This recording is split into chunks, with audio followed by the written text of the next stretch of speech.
My name is Travis Ulrich, and I'm a pest control technician for Hayden Pest Control. I got my bachelor's degree and my master's degree in science from the University of Idaho in entomology.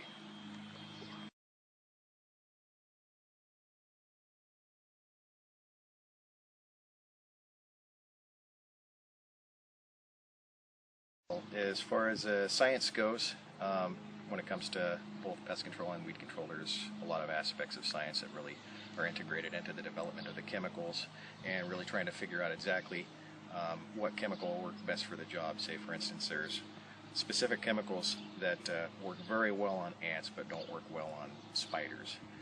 And you know, the science aspect of that, it really goes into the development, because a lot of these companies are having to develop really specific chemicals to try to avoid secondary toxicity to other animals and critters that aren't really a target. So it really takes a lot of science background to understand those chemicals and be able to implement them in my everyday job.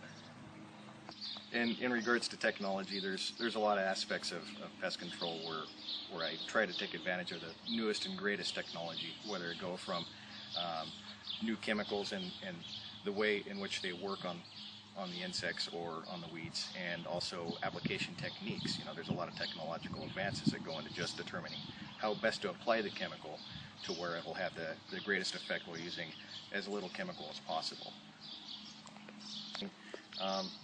A majority of my engineering isn't so much mechanically, you know, not really determining exactly what kind of tensile strengths it'll take to, you know, break something, and then designing everything as far as my equipment goes around that. But it's a lot of it's just architectural almost, you know, laying stuff out, making sure everything fits as best as possible in the truck and maximizes efficiency as far as how much I can put on the truck.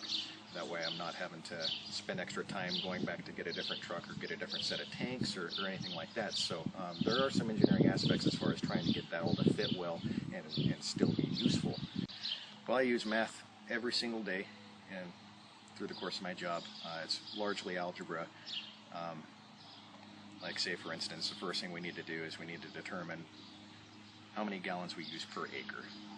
And then from there, there's so many aspects that go into actually changing that, you know, the size of the nozzle, just the diameter of the hose, the capacity of the pump, what kind of pressure you run it at, and all those kind of factors. So, you know, it takes a lot of work to set all that up, and then once you have that, then you can figure your gallons per acre, and then once I have my gallons per acre figured, then say I have a X number of square feet that I measure out. Well, I can determine exactly how much volume I need to do that square footage, and then from there I also use algebra to figure out how many ounces or how many pounds or whatever the chemical I'm going to use I need to put into that volume of water to be able to make an accurate application.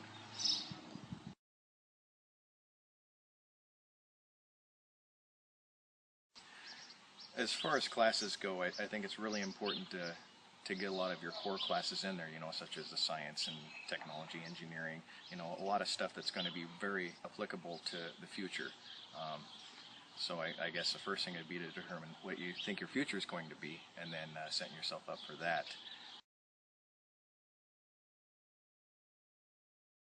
As far as financial stuff goes, it's real important to try not to rack up the debt, just because, you know, that's setting up your whole future.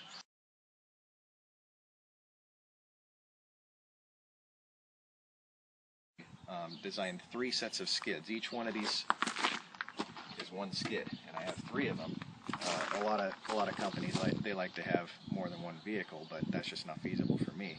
I don't have the time to come back and switch into another vehicle and then go out and do 1 or 2 sprays and then come back or whatever. I also have one more set that I use for bare ground and gravel sterilants to prevent all weeds. It's something I typically only do on industrial sites. Also, I had to consider the GVW rating of the truck, and then I had to design everything to account for that as well. That way I'm not running it overloaded, which, you know, could result in a ticket or liability issues if I get in a wreck and they find out that my truck weighed 2,000 pounds more than it's supposed to.